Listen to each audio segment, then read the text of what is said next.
everyone. Thank you so much for being here this afternoon. Excited to get into this program with you. Welcome to The Perfect Pairing. This will be a conversation with an expert winemaker about wine, opportunities to bring out their unique tasting notes with complementary food, and also how to pair analytics with process to better sell to and also service your customers. We have a fun and engaging and hopefully educational event planned for everyone.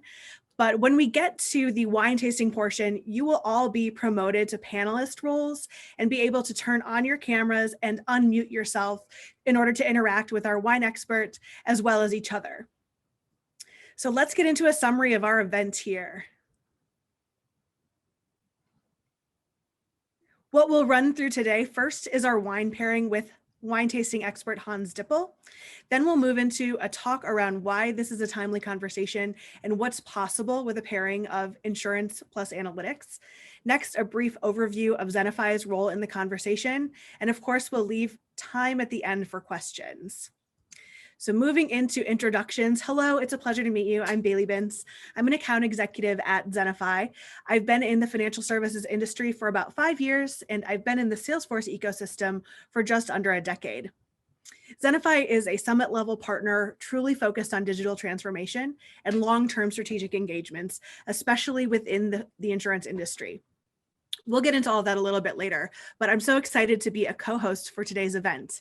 Sonia, your turn.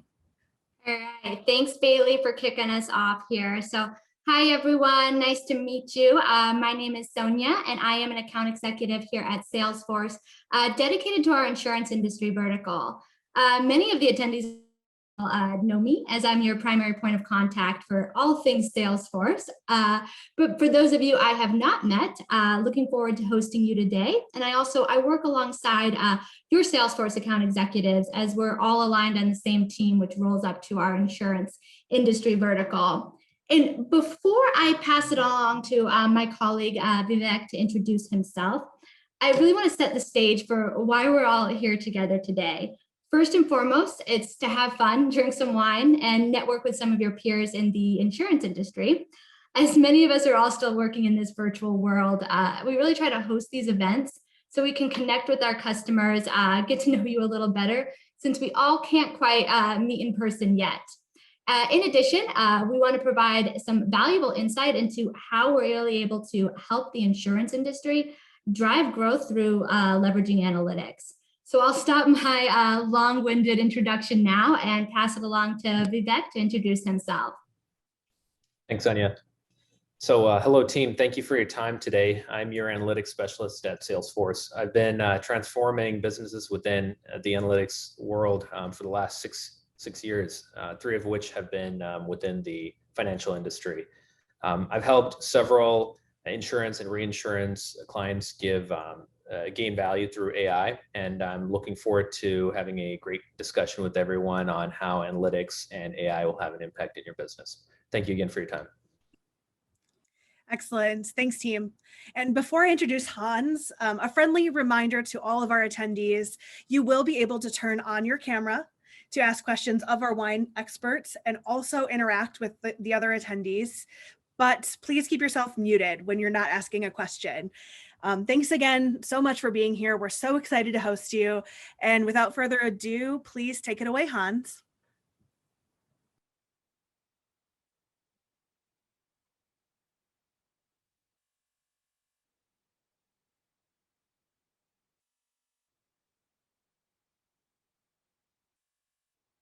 Do we have Hans on mute? I think, yeah. There's a lot of people that would like to have me on mute on a consistent basis. So, all right. Well, welcome everybody. Are we on? Okay, just want to make sure. Everybody have their wines and glasses and everything ready to go. We're going to start with the Pinot Grigio, go to the Chardonnay, then the Merlot, and then the Cabernet. I've been working with vintage wine estates for about 30 years now. Of course, I started when I was 10, but we have just grown. We started with just one winery 60 years ago, and now our portfolio is over 20 brands. And I think with the pandemic hitting and some wineries not doing so well. I think we'll probably have 2 or 3 more brands by the end of the year. At least that's what they're telling us. So, so this is going to be informative, but it's going to be fun. So if you have any questions, feel free to ask me. And if I don't know the answer, I'll probably make it up, or sometimes I'll even tell you I don't know the answer. So let's go ahead and start with the Pinot Grigio. And I'm hoping that everybody went ahead and got this chilled a little bit. The thing about chilling white wines is people will say, oh, you know, let's crack open this bottle. I've had it in the fridge for a week. Not usually a good thing. What you want to do is, when you want to keep your wines stored at a consistent temperature to keep them from going bad, and putting them in the fridge can actually kill the flavor. So like Champagne, Chardonnays, Pinot Grigio, Sauvignon Blancs, you want to put them in about 20, 25 minutes before you're really going to drink it, because you want it kind of just a little bit colder than room temperature. So go ahead and put your nose in the glass. Wow. I just did one of these the other day, and I always wonder if they're going to taste, if they're going to smell different or taste different, but we're pretty consistent on these. Pinot Grigio. Oh, I'll go back. Chardonnay is the #1 white wine worldwide, but Pinot Grigio has really taken on. It's an Italian varietal, and in the West Coast, Chardonnay is still huge, but West Coast, Midwest, Southwest, Pinot Grigio is just incredibly popular. And I think a lot of it is just because it's very easy drinking. You could have it's a great food wine, but you could also sit out on your deck or by the pool and just enjoy it with you know, just by itself. So what kind of flavors? This is where you guys participate. What kind of aromas do you get when you're putting your nose in the glass?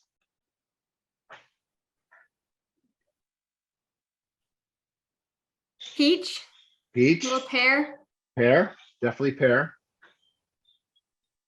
Yeah, I can't put my finger on the citrus exactly, but it's something that's, I'm kind of getting almost like maybe a lemon, not quite as sharp or brighter as a lemon. What Maybe about green? What about green apple?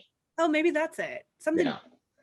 Think of those Jolly Ranchers, the green apple Jolly Ranchers, remember? Or am I dating myself with Jolly Ranchers? They were a little hard candy, the fruit flavored candies.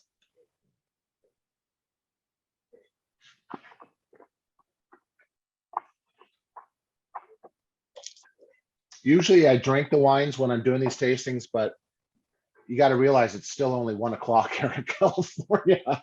So I still have work to do today.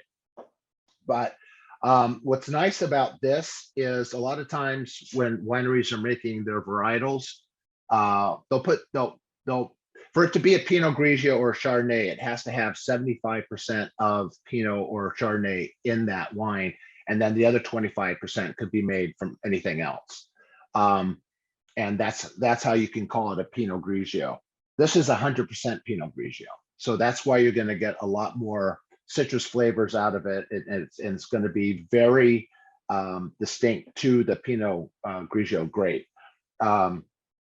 This actually for a Pinot is about 13% alcohol. You're usually going to see them at 12 or 12.5%, but they like to make that because there's a nice balance between the alcohol and what's called the residual sugar. So it really is a dry wine. It's not sweet at all. And that's why it would go great with any kind of fruit, you know, roasted chicken, like putting it on the barbecue. If you roasted a chicken, any kind of fatty fish like salmon would go really good with this. But cheese, you could have a really stinky cheese with this because it would go with that, or you could have a hard cheese like Manchego, Spanish cheese, that would go really nice with this. So it's just really, you could drink this with anything or by itself. But this is, like I said, this is our most popular, especially with the pandemic, when people were buying wines from us to give us gifts. People were buying these not for clients anymore because they didn't want to go out to their wine shops, or the wine shops were closed. They would call and they'd have this, you know, shipped directly to their house. So I have a question, and maybe this will show my level of expertise in white wine, but between a Pinot Grigio and a Sauvignon Blanc, and kind of like what that pairs with, can you clue me into kind of the difference when you would serve a Pinot Grigio over the Sauvignon Blanc? It would just be taste. They're very similar. I mean, you have your Pinot Grigio on one side, and then you have your Chardonnay on the other side, and Sauvignon Blanc would be right in the middle. So it'd be kind of a hybrid of that.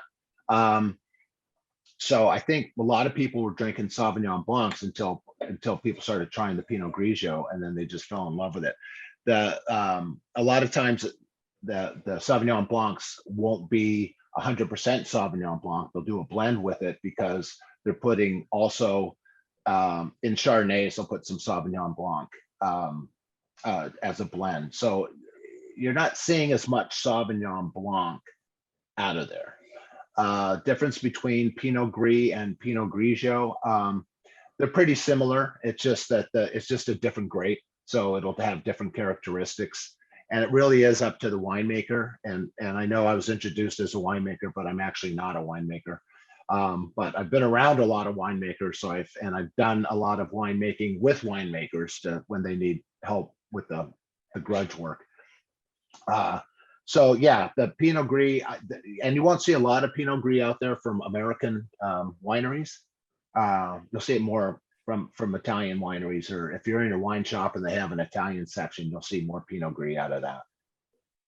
So, but yeah, Sauvignon Blanc would be a little bit heavier than this. So I don't know if that answers your question. No, that's helpful. Thank you. Okay.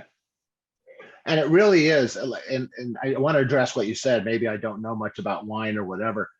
All you got, after doing this for as long as I have, really, you see wines that get high ratings that are high priced or whatever, but really it just amounts to, what do you like? What is your taste profile? So if someone says, oh, I spent $150 on this bottle of wine, it's got to be good. Well, it may be good, but do you like it? So, and I've had $300, $400, $500 bottles of wine and compared them with $75 bottles of wine, and can I taste the difference? Yeah, but I can't taste $425 worth of difference in a lot of these wines. So I'd rather have five of those 75. I'd rather have 5 bottles of $75 bottle wine than one $500 bottle wine. I think that math works out. So, all right, are there any other questions on the Pinot Grigio? And all these wines that we're tasting are from our 2019 vintage. We were pretty safe in that one. 2017, when we had the fires, the big fires, pretty much that was in October. So pretty much everything was in tank or was in barrels. So the wine was pretty much safe. 2019, it also was later in the year. I think that was November. So a lot of the wine. So a lot of people ask us if the fires had effect on the wines, but it had more effect on the vineyards that got damaged. So 2020 will be an interesting year to see, and there's definitely, I've noticed a lot of wineries are producing a lot less for the 2020 vintage. So there just isn't the grapes.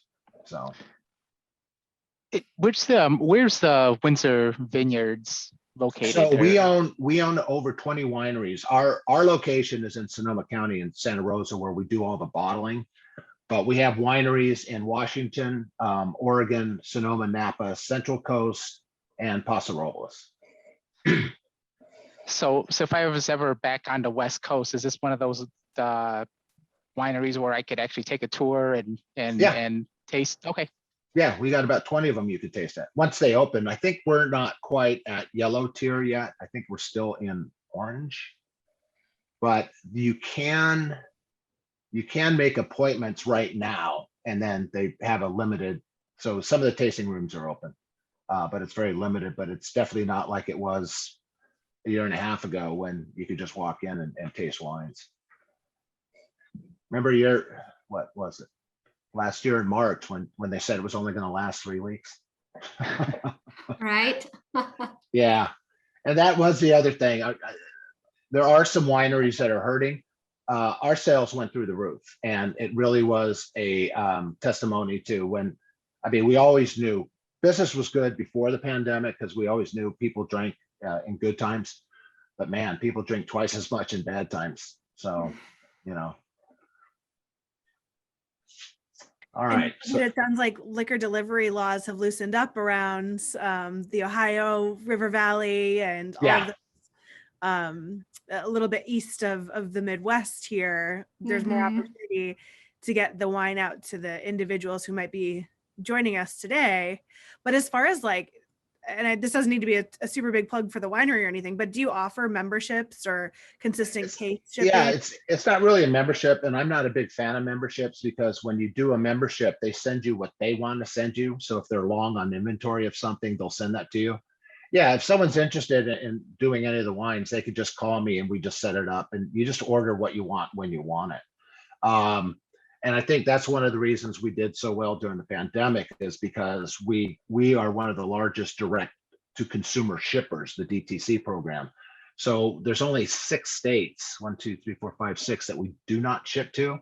But you know, and a lot of wineries can't ship to a lot of those places. So they were calling us to get their wines.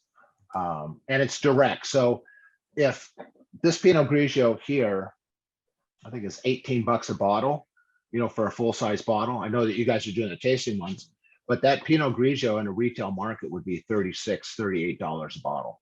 And when you go through us, through the direct to consumer program, because we don't have the distributor markup, the 3-tier system, you save some money. So yeah, I would definitely put this against any $36, $38 bottle of Pinot Grigio out there on the market. So. Any more questions on the Pinot Grigio? And this is actually this is 13% alcohol. I think I mentioned that, but I'm feeling it already. So I'm gonna put that in there. I mean, can you think of what kind of foods that you would have with this?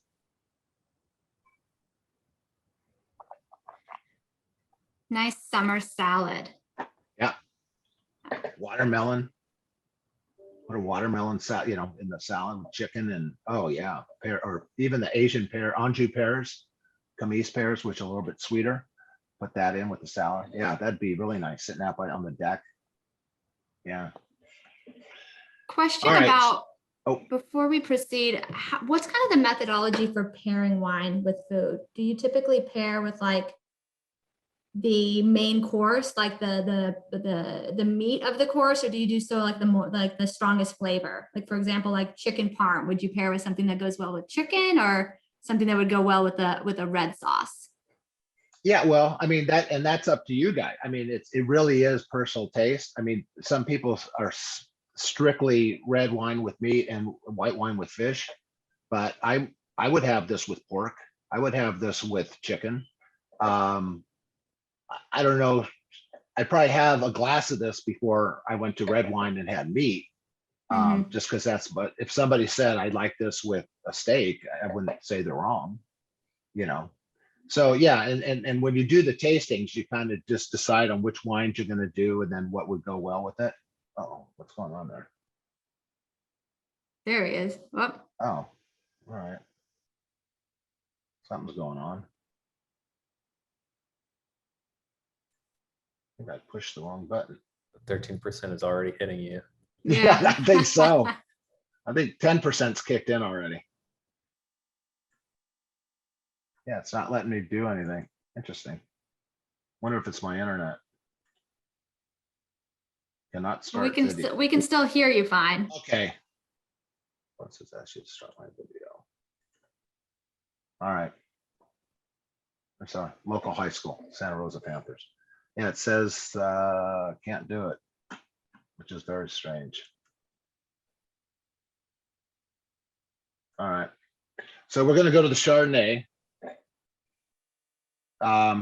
Again, it has to be 75% Chardonnay grape to be called the Chardonnay. This one is actually 100% Chardonnay. We have different levels of wines at different price points. And you'll see that this one, I think this one runs only at 14 bucks a bottle. which is for Chardonnays is a great price. So I'm gonna have to walk you through what I'm doing. I'm swirling my glass.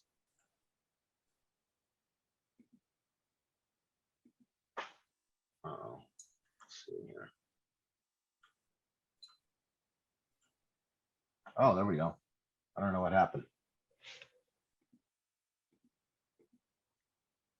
There you are. You're back. Okay. All right, so what kind of aromas do you get in this one?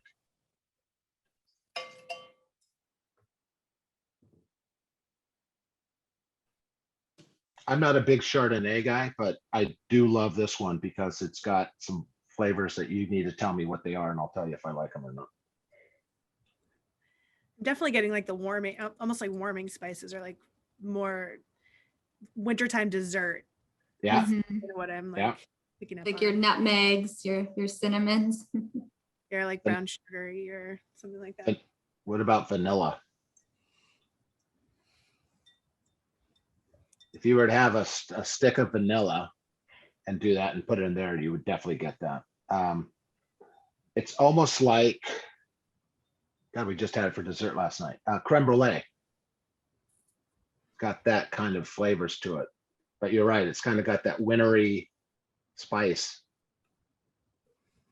And again, 100% Chardonnay.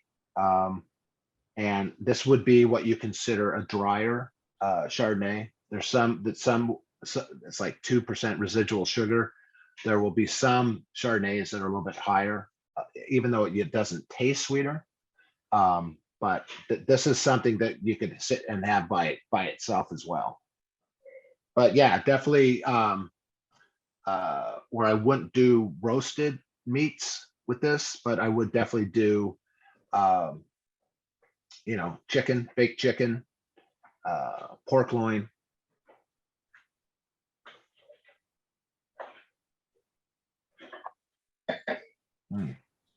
So this is aged in steel, not oak, or what's the Right. So basically what happened was years back, Kendall Jackson was making a wine, and they wanted to kind of separate themselves. So when the wine is, when they take the grapes and they crush the grapes and they have the juice, it usually goes into stainless steel to get fermented. And then after it's fermented and becomes wine, they'll put it in, to age it, they'll put it in oak barrels. On this one, this hasn't touched any oak. So this one went from straight stainless steel and stayed in stainless steel. What Kendall Jackson did was they had actually fermented in barrels. So it gave it that real oaky, woody, cedar kind of characteristics to it. And so a lot of people copied it. And so that was the craze for a while. And then people started making it back the old fashioned way. And so you won't see much barrel. We do make a barrel fermented because there is a market there, but most of our wines will have a little bit of oak to it, but not enough. I mean, when you barrel ferment it in oak, it's like tasting lawn furniture. I mean, you're almost picking splinters out of your gums. So, oh yeah, you know what? I don't really talk about. They said grilled pork loin, which is absolutely with a lemon pepper rub is right. The other one is lamb, and I'm not a big lamb guy, just because, not for philosophical reasons, I just don't like the flavor. But a lot of people say this would go great with lamb. So, but cheese, it would go well with cheese, any kind of cheese and crackers that you have on that.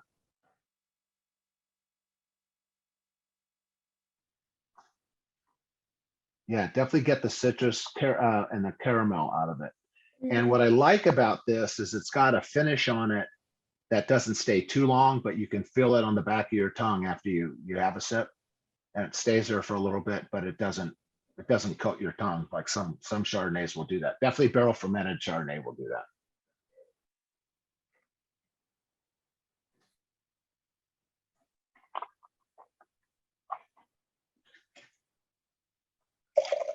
Yeah, I want to come over to John's house for a grilled pork loin. That sounds Yeah. I know, right?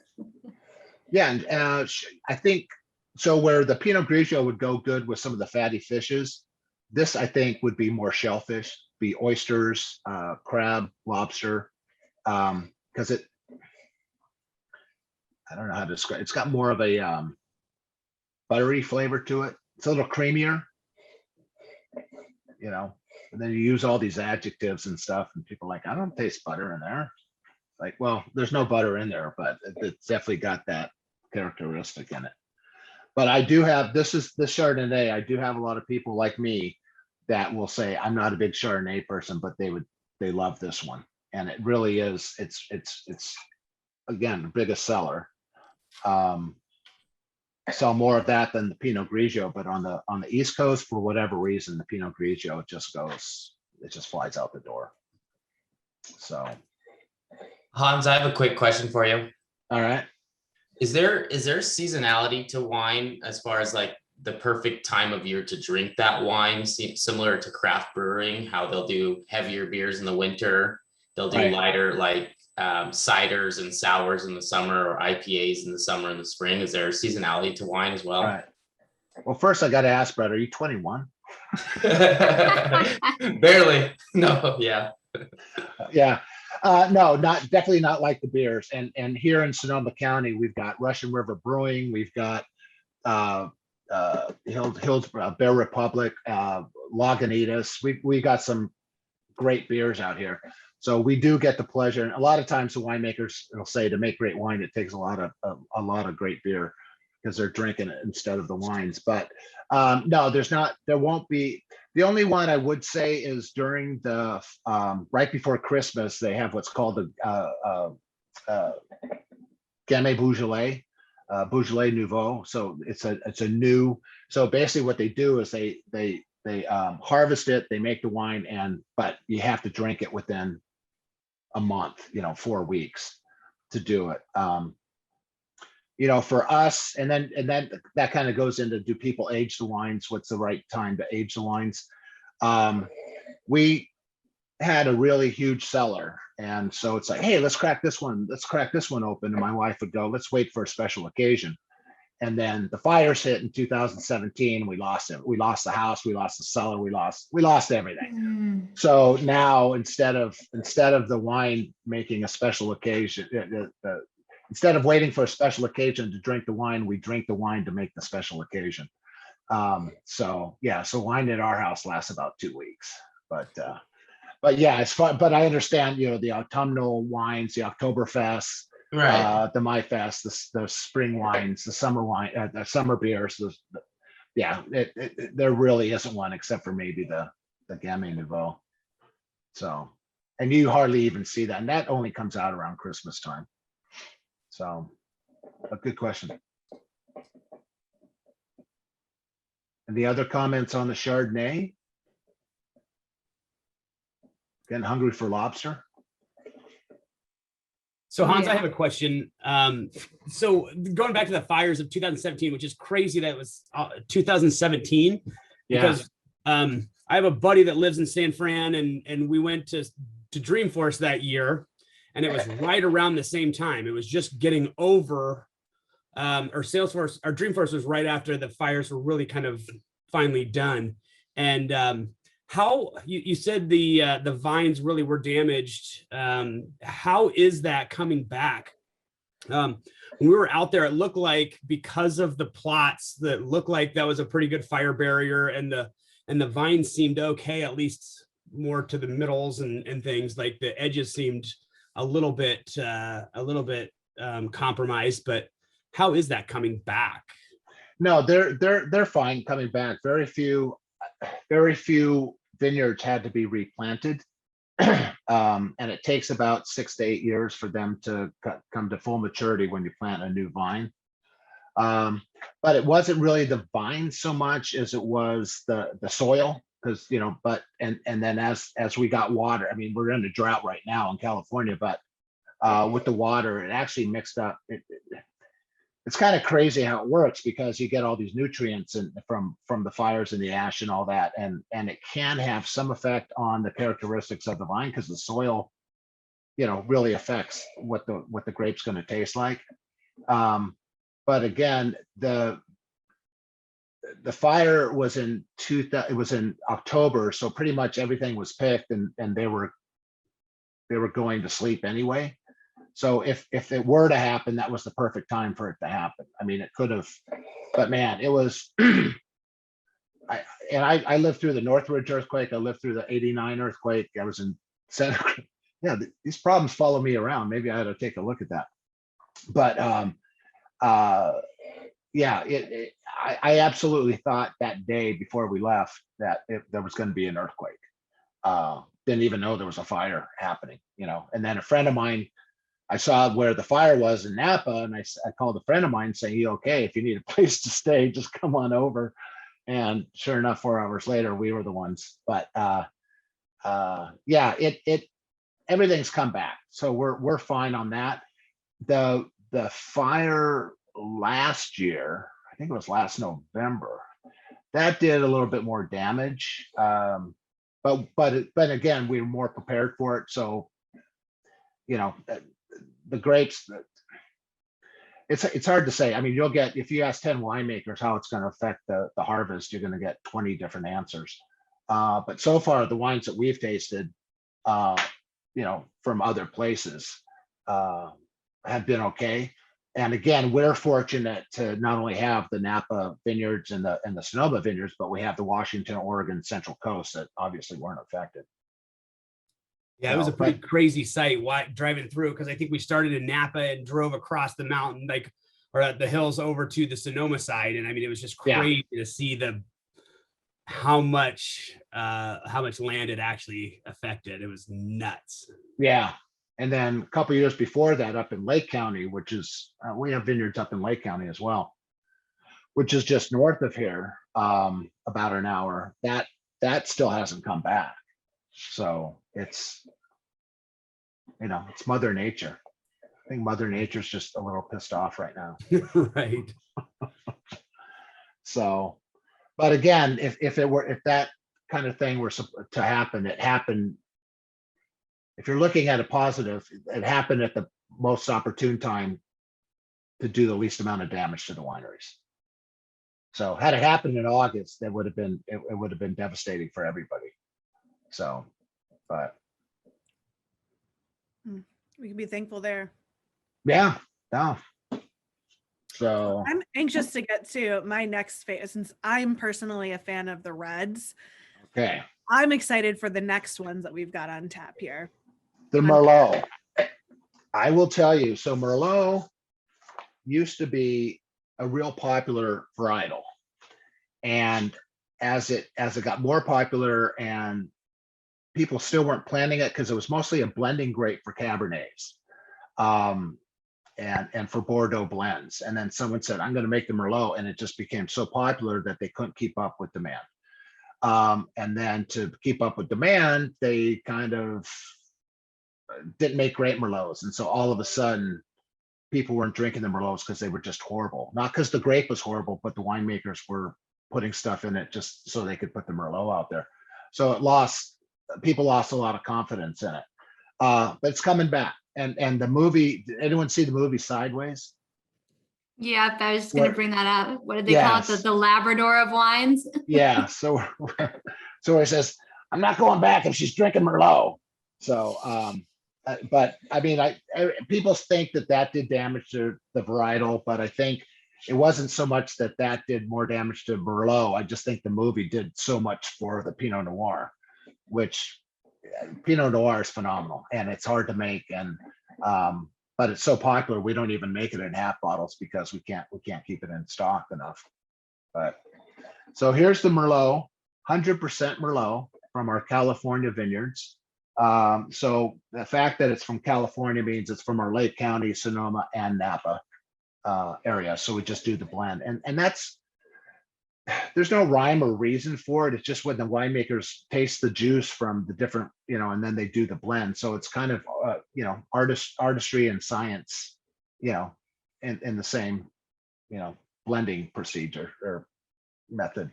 And sometimes they get it so good and you're just like, this is phenomenal. And then there's others where you go, okay, not that it's a bad wine, it's just that that's not something that I would drink. But the Merlot, I've really come to love because it's softer than a Cabernet. A lot of times Cabernet, which is the #1 red, people say, oh, I love this. It knocks my socks off, and I say, well, the Cabs will knock your socks off, but I think the Merlot and the Pinot Noir kind of gently slip them off, which I kind of like better. Yeah, this is, yeah. I love that. I see that you got this noted as the partner for pizza. Why is Merlot the pizza partner? So not to offend anyone, but it's a popular. Have you ever heard of Dago Reds? So it's basically Dago Red just means that it's homemade wine that people make when they have, if they work in a vineyard and they bring grapes home and they make it in the bathtub. It could be called bathtub wine. But some of those are just great. So it's kind of, think of this in pizza.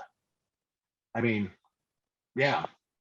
You could do a margarita pizza, you could do a pesto pizza, you can do a sausage and pepperoni pizza, and any kind of tomato sauce on it.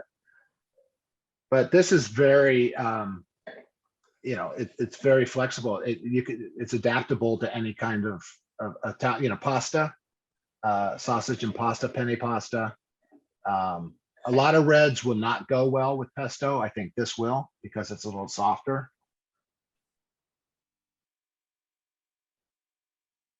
I don't know why they that's marketing. We got to talk to the marketing people. I already told Brett my marketing story. I'm not a big fan of our marketing people.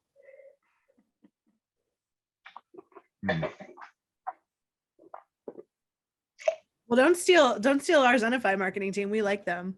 No, that's what I'm saying. I'm talking about ours. So I'll quick story. Anybody see Game of Thrones? Of course. Okay. Are there Game of Thrones fans? Mm. All right. So we did the wine for Game of Thrones. And so when they were talking about doing the label and the design and all that, I said, if we're going to do the label looks great, but what about, let's do these half bottles with Tyrion on it. And if you don't know who Tyrion is, Tyrion's a dwarf. And then there's the bodyguard, the mountain. I said, and then we'll do magnums for the mountain, all that. And I was telling Brett this yesterday, and I'm like, and the marketing was just staring at me like, what? I don't get it. And it's like, have you seen the show? And they're like, yeah, we've watched the show. And it's like, okay, mountain, magnum, dwarf, half bottle. They're like, no, I could have been speaking another language. And I thought, all right, I'll stick to sales. So anyway, but yeah, you get definitely out of this one, you get some Christmassy, seasonal, autumnal spices to it, the clove, a little bit of vanilla. But it's just so soft that, yeah, this you could just drink by itself. But pasta, meat, you could do it with poultry. I wouldn't personally. Maybe pork loin, but not chicken. Could probably do lamb with this. And this again is 100% Merlot. And all right, so the alcohol on this is 14.6. So anything over 14%, you'll see a lot of wines listed at 14 or lower, because anything over 14%, for whatever reason, it goes into another category of wine that is higher tax. So we actually paid more money to have this Merlot made. And a lot of times the winemaker can control the alcohol on it, but sometimes if it just shoots up for whatever and they don't want to mess with the blend, they just tell the owner, sorry, it's 14.6, we have to pay that extra tax on it. So that's why if you see port, late harvest, Zinfandel, late harvest Riesling, any of those that are higher alcohol content, they actually, and that's why they're a little bit higher price too. And they come in that smaller bottles, but you'll pay $25 for a half bottle or 375 on that, or even a 187. All right. So what are the comments on the Merlot?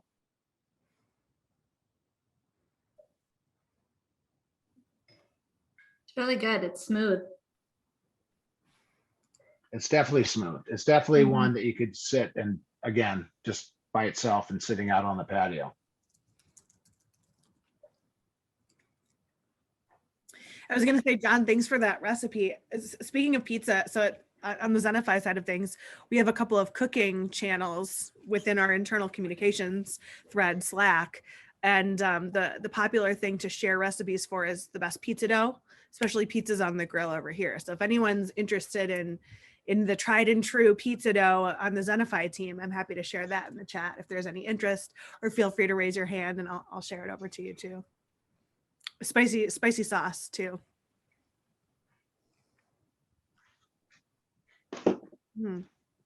Yeah, John, you're definitely making me hungry for dinner for sure. It's killing me that I'm in the office right now because my COO has come by twice, so I can't really open 4 bottles of wine. It's not going to do real well. In part because she loves wine and she'll probably want to take it all from me. But yeah, no, it's a great pairing, and the Merlot would actually be really good. You know, we do it all the time because my better half's Italian, so we're big Merlot drinkers. And you're right, Hans, it goes great it's awesome with pizza, especially if it's got a little bit of spice to it, because it's a nice wine that pairs well with the spices of Italian food. So Right. Yeah, and like I said, it was always a popular wine, and it took a while for people to get back to it after the movie, but the movie just kind of added to the movement when people were drinking Merlots, and people, like I said, Merlot wasn't bad. The grapes weren't bad. It was just the winemakers were trying to make a Merlot and were putting other stuff in it just to get it to market, and then people stopped buying it. But you'll see in a lot of Cabernets that aren't 100% Cab, they'll have Merlot in it, and then maybe Petit Verdot in it. So Malbec, they'll do that. And we make a Meritage, which is a Bordeaux blend, which is Cab, Petit Verdot, Malbec, and Merlot. And it's great. Any other questions or comments on the Merlot? All right, so we'll go to the last one, which is the Cab. King of Reds, absolutely #1 by far, worldwide, no doubt about it. See that? You guys hear that? So this one, like I said, the other ones were 100% varietal. This one is only 92% Cab. We put a little bit of Petit Verdot for a little bit of spice. And then, yeah, it's red, there's 4% red wine. So that could be a field blend. So that could just be something that they needed to fill to make more volume in it. But again, it would, depending, and I don't know what that one was. So I'd have to ask the winemaker, and it was probably just a blend of red grapes that they couldn't say it was one varietal or the other. But again, 100% California. This one is actually 13.6. So this has got less alcohol in it. So by quite a bit. So, which is usually the opposite. Usually the Merlots are going to be lower in alcohol content than the Cabernets. But the sugar level, the residual sugar is about the same.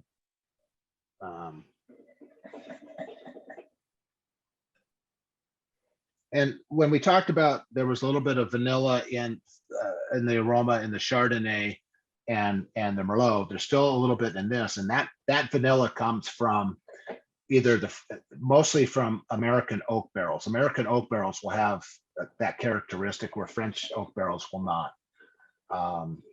The way the staves are made, the French barrels have a tighter grain to it, where the American oak will have a wider grain. So it really does extract a little bit more oak, and that's where the vanilla flavor comes from.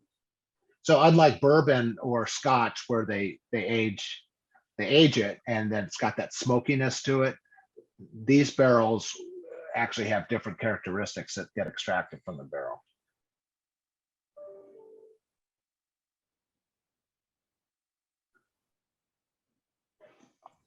So in terms of planning a dinner with friends, now that folks are starting to socialize a little bit more, Right. do you want to try and like from a, matching wine to your courses perspective, do you want to try and start with like a light wine and then progress to darker, richer flavors as the meal goes on, or kind of what's the key to planning something like that? Yeah, you like we did. We kind of went light to dark. We went light to heavy because that way you can catch the flavors and the characteristics and the aromas more. If you start with a really big cab and then go to the Pinot Grigio, you may not get those nuances. But again, there's no right or wrong answer. You do what you guys like to do. I mean, you have to make sure, and that's why when people get snooty about the wine, it's like, it's just grapes. It really is. And people in the industry hate when I say that, but it's glorified farming. We got a question in the chat from Tim Lee, which looks like it came directly to me. So what is the best wine to pair with this summer dinner? Grilled chicken, feta, and watermelon. Sounds like we're coming to Tim's house. Yeah. So what was the salad again? It was grilled chicken, feta, and watermelon. Oh, it's not a feta. It's not a salad with feta and water. See, I would do a salad with the feta and watermelon and then do the Pinot Grigio. And then probably either the Chardonnay with the chicken or even the Merlot. So I'd have a glass of each, different ones on there. And again, and with chicken, with any kind of poultry or pork, Pinot Noir, red Pinot Noir is just that's pretty smooth. It's just that we don't have it in half bottles. But we live in Russian River, where all the high-end Pinots come from, and so we know pretty much all the winemakers, so we're drinking that a lot. So, and our Pinot's phenomenal. Our Russian River Valley Pinot's incredible. So, and again, something like that would be $24 from us, where you would be paying $65 or $68 a bottle at the retail store.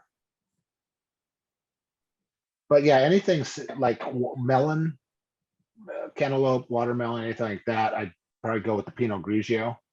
But if you're having the chicken and then topped off with feta and watermelon as a side, then I'd probably stick with just the Pinot Grigio. That sounds good though.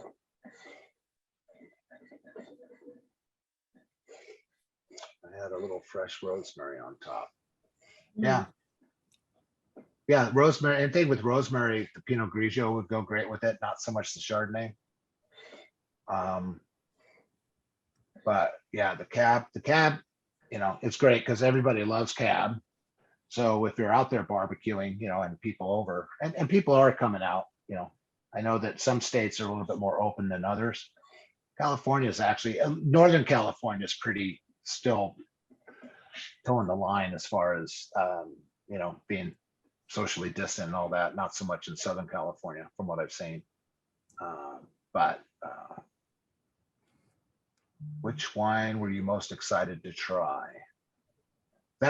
You're asking that for everybody. And while everybody's responding to that, I have a question. So typically, like when you go to a nice steakhouse, the Napa cabs are always like the most expensive bottles on the wine list. And that's something that you always think, you got to get a Napa cab when you're at a steakhouse. But if you want like your most bang for your buck, that's going to go with a steak or some heavy red meat, what like section of the menu should you go to? Well, any cab in Sonoma County would be good. I mean, like if you see, well, let's say from Napa, Duckhorn is pretty reasonably priced. Our Napa wineries are Girard and Clos Pegase are two of them that have phenomenal cabs, and they're in the $40 bottle range for us. So you'd probably see it at 75 on a restaurant menu. Sonoma,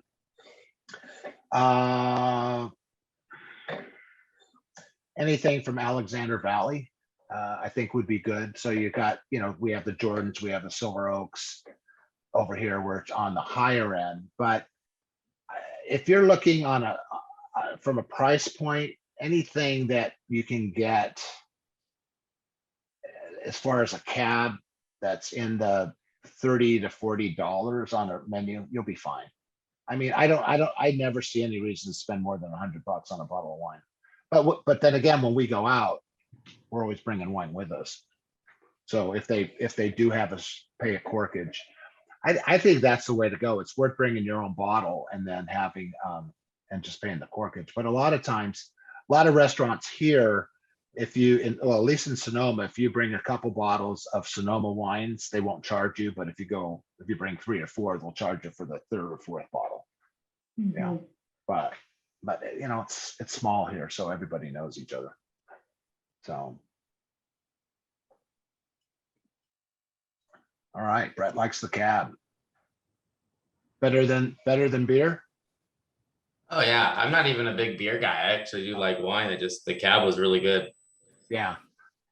And this has a quick finish on it too. It won't stay on your tongue. So once you have a sip, it kind of evaporates, which is kind of nice because a lot of cabs will stick there, and that affects when you're eating food or smoking a cigar. Yeah, I was kind of thinking about if we talk about dinners and different meals pairing well with wines. I was trying to think of activities that pair well with wine as well. But one thing I wanted to share is that I know glass near a fireplace is kind of frowned upon, but like sitting by a fire or sitting by a campfire, having like a metal tumbler and that cab next to a fireplace sounds like the best kind of night for me. Yeah, no, you're absolutely right. The only activity I wouldn't do it with is probably driving. Yeah.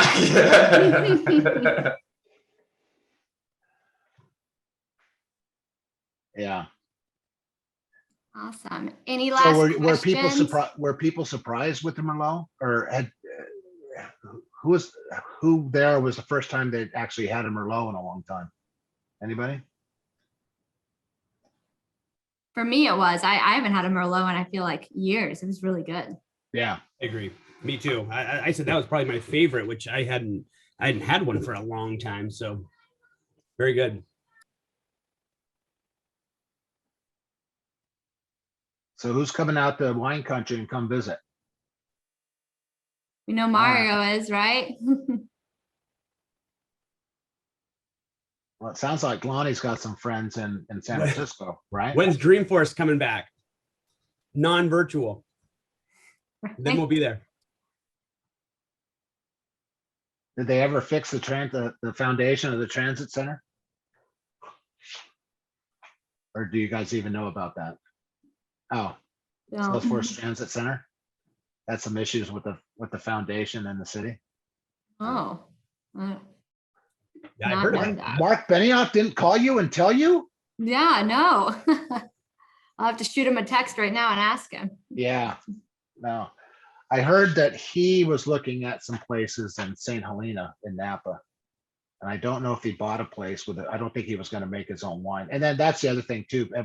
There's a lot of celebrities that want to come and do their own blend or their own wine. And then they realize that it's, when they have to get their hands dirty, it's not as fun as they thought it was going to be.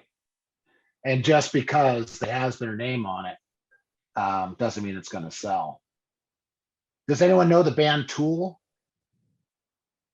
All right. So Maynard is a client of mine and helping him because he does some wine out of Arizona. And I had worked with him for about 5 years. I had no idea who he was. I thought he was just a winemaker.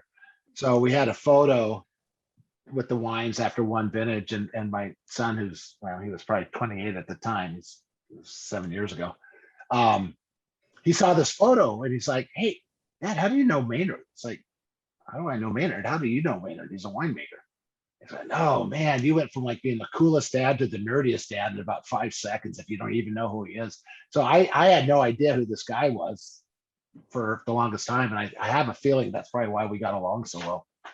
So, but then I did go to one of his concerts and I lasted about one song and went out to dinner afterwards. So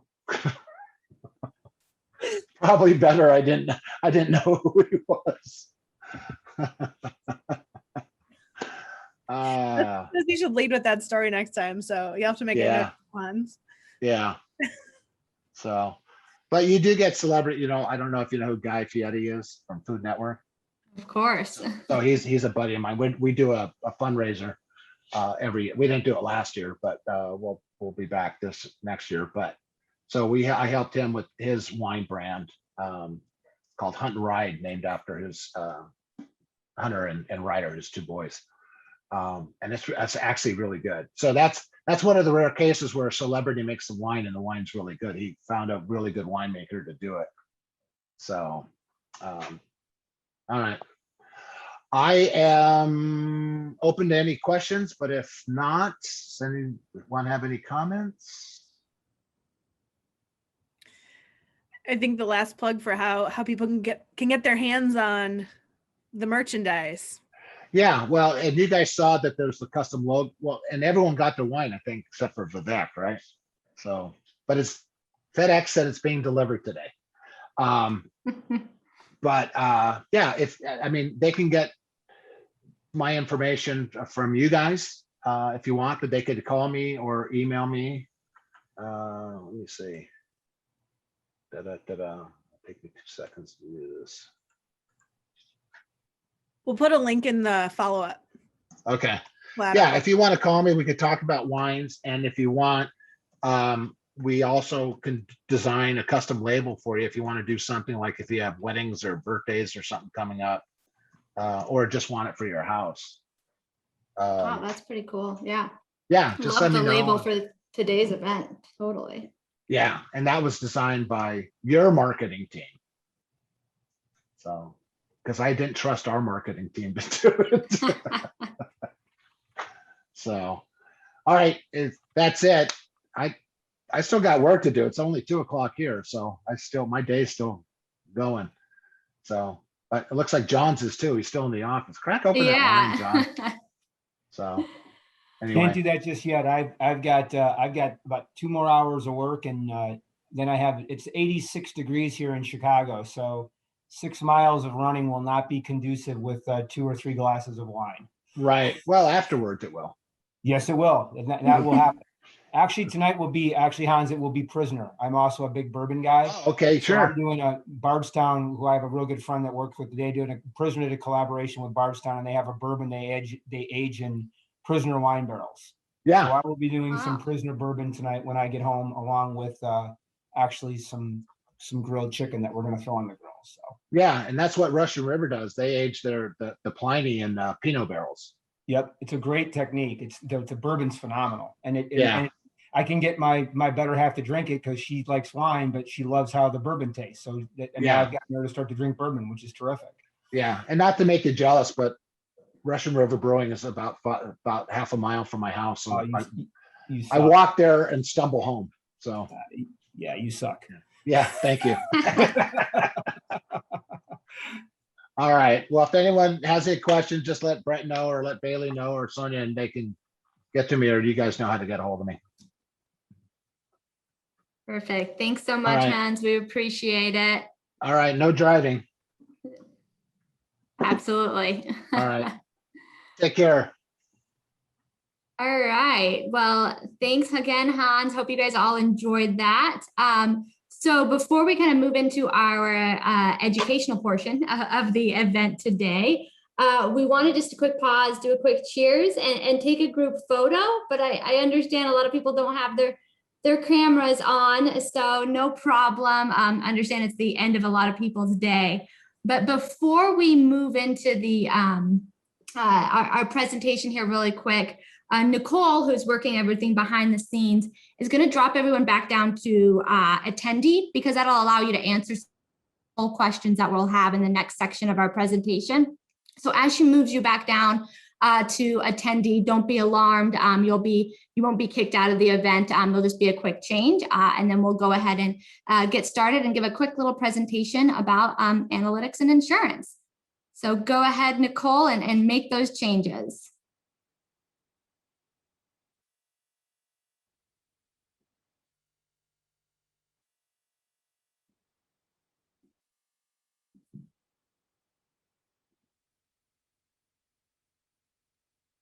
See, everybody's switching over to attendee, so give it just a few minutes.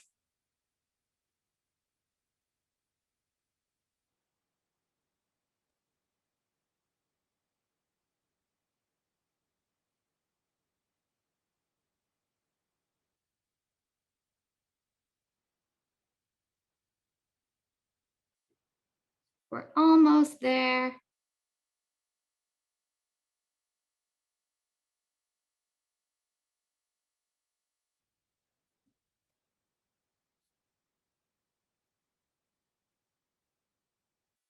Perfect. All right.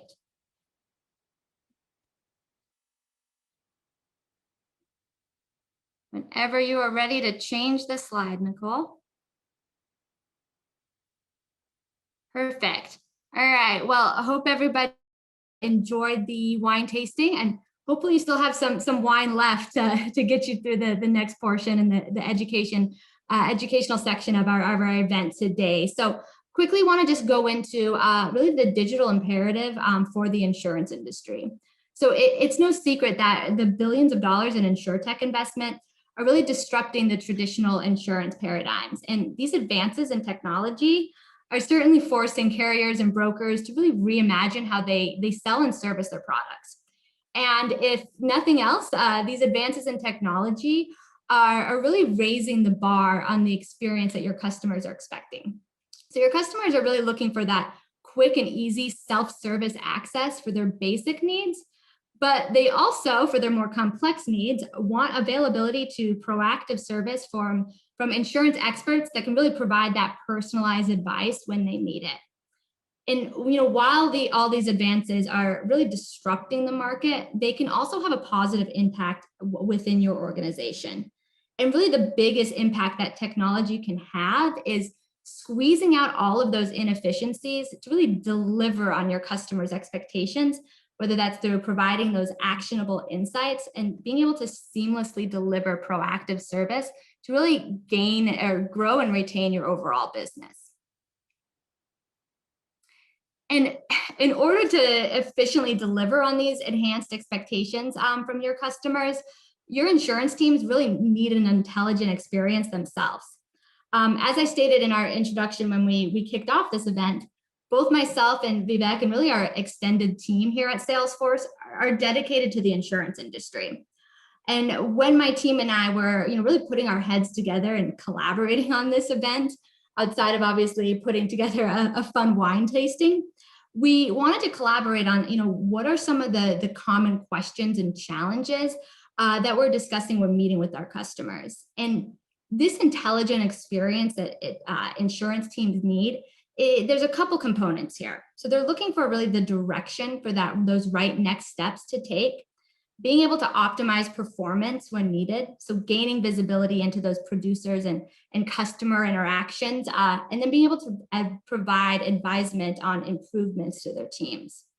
And then also leverage customer insights. So whether that's views into policyholder relationships, interactions and life events to really trigger trusted advice and increase overall sales effectiveness. And what that comes down to is, what tools do they need to deliver that personalized experience that your customers are expecting? And, last but not least, they need to prioritize actions. So whether that's tasks, leads, and referrals, being able to use AI-driven recommendations for upsell and cross-sell opportunities, or even what's the best next service action to take. And before I pass it over to Vivek to really get into the how behind how we solve some of these challenges for our customers, I want to give a quick story to kind of help connect the dots. I was speaking with one of my insurance customers who's a carrier earlier this week. And, they're really looking to track, meaningful life events to really trigger the right next action at the right time. And for example, when someone's having a child who's turning 16, and now they're becoming a new driver. And I don't know, I don't have children that are turning 16 yet, but I know that when I did, it was a really scary experience for my parents. So being able to reach out at the right time to their customers to provide that proactive advice and guidance and being able to not only build that relationship at the right time, but really grow that overall loyalty and get that driver added to the auto policy. So just a quick example there of where those life events and triggering the right action can be really impactful. So I'll go ahead and pass it over to Vivek now to get into the how. Thanks, Sonia. All right, so if you guys, if everyone just takes a step back now and looks at analytics in the space, big data has been a buzzword that has failed to deliver actionable insights you need. I think it's a word that's been thrown around many times, and then the question is, how do you get those insights that from the data? And really, the challenge has been connecting those insights into actions, and that's what we've seen in the industry. It's something that gets lost when you tie it into a workflow or an action. So, how are we any different, and what do we do, and what do we have to offer? So, we always look to innovate, starting at the Customer 360. It represents your customers and all the important ways you interact with them. And so we know that innovation is only relevant when it's focused on improving your customer interactions across sales, service, marketing, and your entire business. And analytics adds that vital ingredient, that glue that brings it all together. It provides insights into your customer behaviors, lets you drive your business forward. And by coming together with Tableau, we've assembled this package, this analytic solution that I believe is world's leading. Whether you need the ability to deeply explore and share data across your entire business, or increase productivity in your CRM for your sales and service team. And each of these use cases listed here can be addressed with one of our solutions. The 4 use cases on the left are the most common ones that we've seen in the industry, and really the core foundation for leveraging analytics in the insurance industry. I'm curious to know from this broader audience, which of these 4 use cases resonates with you the most in your business. So let's take a moment here to quickly poll the audience and see what others have to say.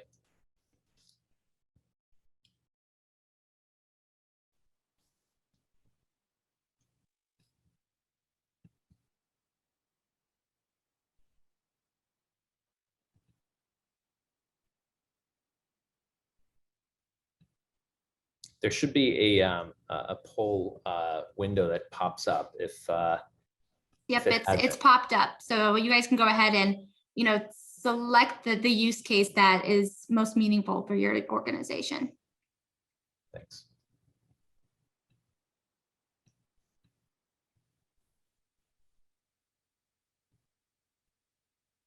And once we have a good number of responses, we'll kind of show the results. These are all anonymous, so anyone that wants to keep that to themselves and not let others know, don't worry, we're not sharing this with everyone. All right, so Customer 360 is the top, but it's interesting to see a split within the others. It doesn't surprise me. I'm actually glad to see that Customer 360 was picked, as I mentioned earlier. That's how we look to innovate.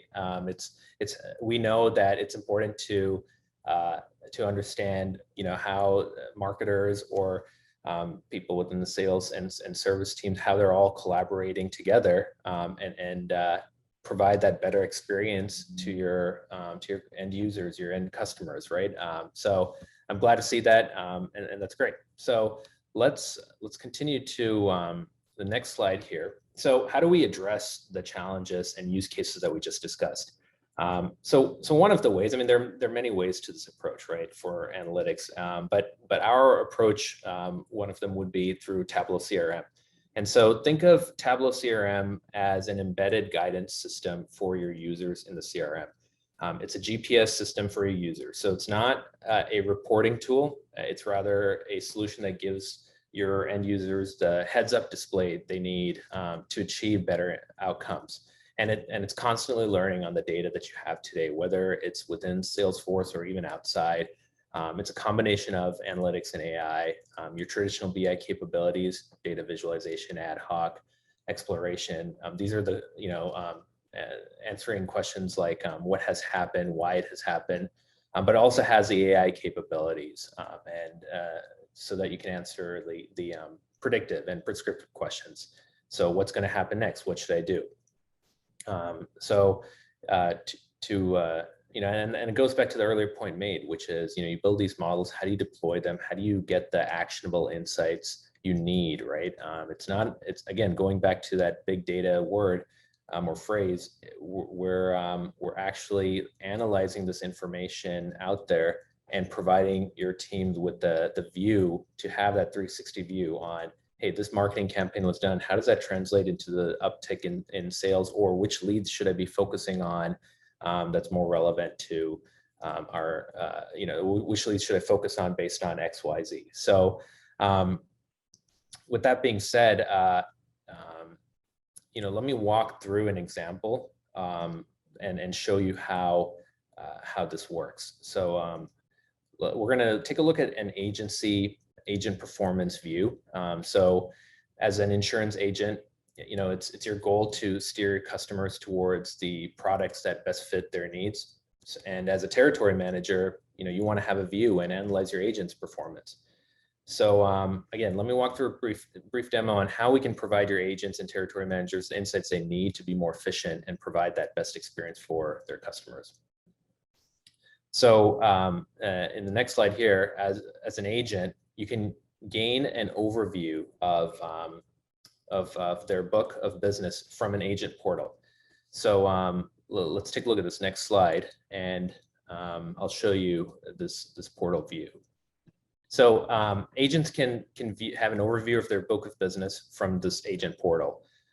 So take, for example, this agent logged into their community home dashboard and can easily see any of the latest products that are available to sell, see your customers and policies, and quickly grow their business. So all the important KPIs are available in front of them, and that includes gross written premiums, total customers, customer interactions, renewals, cancellations, and product analysis. So you can see here at the bottom left, 220 policies renewing in the next 30 days. Let's take a look at that and focus our efforts and tasks around that KPI. So we'll click on that. Let's zoom in here. When you open up the renewals and cancellation dashboard, this is where you'll see all of the policies up for renewal. I've taken a screenshot here where you can see I've kind of ranked the average likelihood to renew on the right side. And you can actually filter this so that, just the ones that are, greater than 80% will be in view. And you can, natively within the workflow, send a personalized message to those, to those 5 or 6 users there, customers, and get their attention. These are the ones that are most likely requiring your attention. So once we prioritize, we can send that personalized reminder. But now let's focus on those, the ones in orange there as well. So let's go to the next slide here and open up a view where this is an account where they're just not ready to renew yet, but you can look at their at the factors that are likely to renew and the suggestions that are provided on how to improve. And this is where, going back to my point about that actionable insight for your team based on the 360 view. So in this case, you can see that they haven't had some interactions in a while. And one way to do so would be, this is a good way to the activities that are being tracked. How do we increase our efforts here, whether it's even a marketing campaign or even just a matter of just picking up a call and talking to this person. Even I know I'm more likely to renew my policy if I get a call from my agent saying, just getting to know me and talking to me. But in this case, even it offers, based on previous data, if you change to paperless billing, they're more likely to renew. And I can see why, because you're more likely to not look at your policy that's coming up for renewal. Other than a reminder, but at least the details on that, and if it's on auto renew, it'll just continue, right? So, so that's a view on that actionable insight. Let's go to the next slide here and get a view on your agent's performance from a manager's perspective. This is where you can get that overview of your book of business from this individual or the ones together, and see like the number of policies that are out there, the sales performance, and then dive into your team's performance dashboard and filter by product, gross written premiums, new business, and cancellations, et cetera. So I hope this is like a very quick demo, just to give you an idea of how it works. Of course, we can walk through anything specific to your business, what that would look like, and how that maps to your immediate goals, whether it's Customer 360 or the other use cases that you selected. But to summarize, the Tableau acquisition rounds out our analytics capabilities, and it delivers the analytics to all your users. And in this case, the value of Tableau CRM is that it's built within your Salesforce platform, inherits the security from Salesforce, and weaves in that AI throughout the user experience.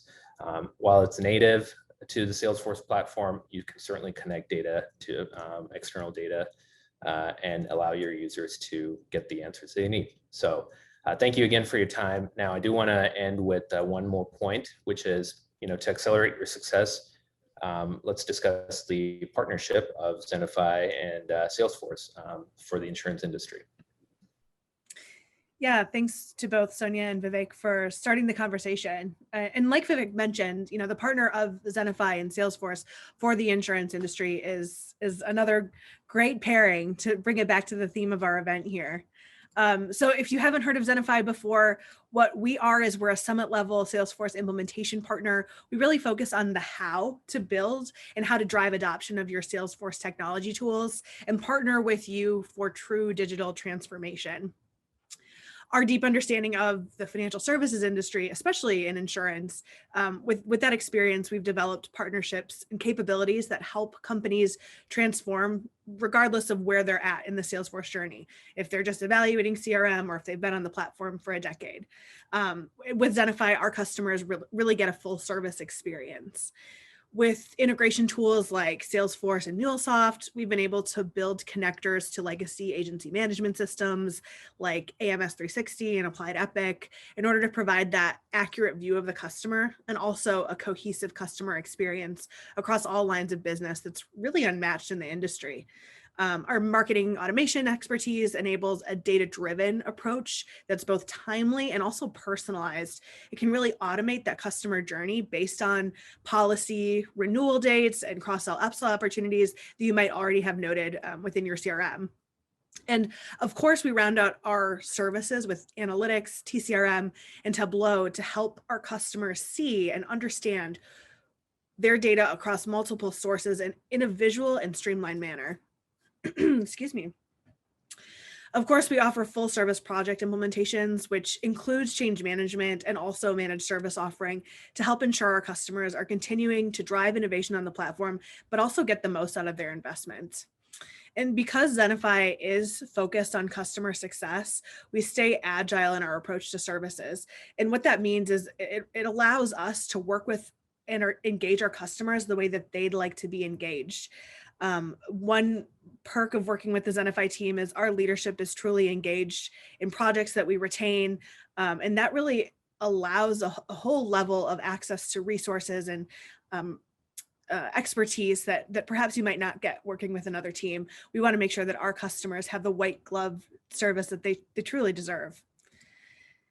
So as far as our experience in the insurance industry, we've worked with carriers, IMOs, MGAs, agencies all over the place. Our experienced team of consultants really works to define and embed themselves in your process in order to maximize your technology investment. And we've done this a lot of times. The proof is in the pudding or in the grapes, but don't cheek. To bring it back to the theme of our event today, a couple brief examples of some innovation we've driven on the Salesforce platform with a few of these companies highlighted. At Magellan, it was replacing a legacy CRM and building out a really robust commissions tracking report and dashboards that coincided with those in order to significantly improve individual productivity and ultimately build for scale. At eHealth, what we did was built out a custom web marketplace for their audience to really easily comparison shop during open enrollment, utilize web tools in conjunction with a few other Salesforce tools to get that done. For M Financial, their team had data living in multiple systems. It was manually tracked via Excel and Outlook. And we really automated their traditionally manual processes like ticket routing. They had a very manual process to access the knowledge base, and their reporting was really difficult to get done. But using Salesforce tools paired with strategic integration, we were really able to revamp what they had in place. And then finally, to mention health equity, we've had a long-term engagement with them for quite a while, but it started with the transition from Salesforce Classic experience to Lightning and led to an engagement where we completely revamped their sales and service processes, as well as their client onboarding model to enhance both the employee experience and engagement, and then ultimately the customer experience. So just like we've helped a couple of these companies highlighted in the past, we're of course poised to help you design solutions and engage your customers in a strategic way as well. That concludes the program that we had for you guys today. Thank you so much for your participation, all of your time this afternoon. And now's the time that we open it up for Q&A.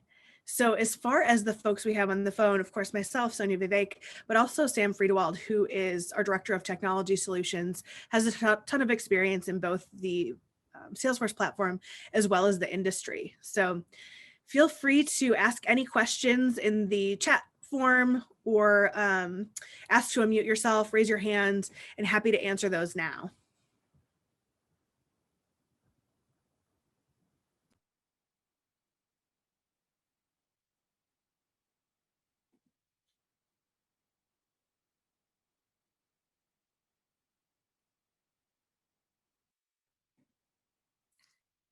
It looks like we've got one from Mario. Is Tableau CRM only with Salesforce data? Go ahead and let Vivek go ahead and answer that. Yeah, it can access external data is the short answer.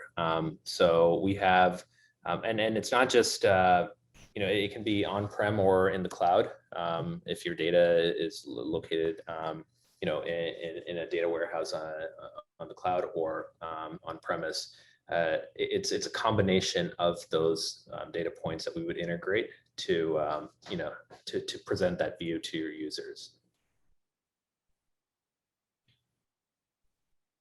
Great question. Thank you. Any other questions out there? And we've got about 2 minutes left. Oh, it looks like we've got a hand raised. John.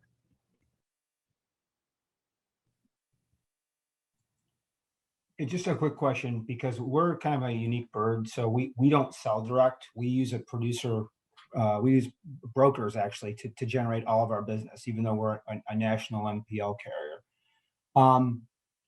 Working with those brokers and those producers, they're not beholden to us. So we need to limit how much information and data, right, that we can share with them in terms of leads and some of the structure, but we're trying to get a better handle on lead flow. I don't know if there's an answer to this, but within the platform of the tools and some of the things that you're showing, I mean, how can we better work with, because not all of our brokers necessarily have a Salesforce CRM. That's the other challenge too, right? Some producers do, some don't. Is there a way, or have you worked in the past with folks that have kind of dealt with some of those challenges? Because we're trying to migrate everything on our end completely over to the Salesforce CRM. Marketing and sales is already there. I'm slowly but surely getting the underwriting team there. But like, if the producers aren't all on that, how can we leverage that with them so that we can make sure we can follow them through the pipeline and also get that actionable data back in, like you're saying, to figure out how we can, better take advantage of when it's time to renew, right? Get in front of them and know if an account is at risk, because that's obviously a big issue for us or a concern for us as well.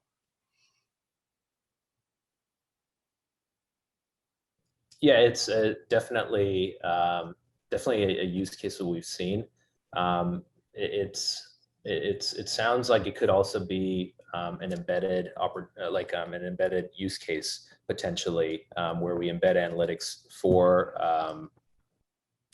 your brokers and producers. That being said, There are ways to limit, the information that you can share. There are security predicates that you can assign depending on the users.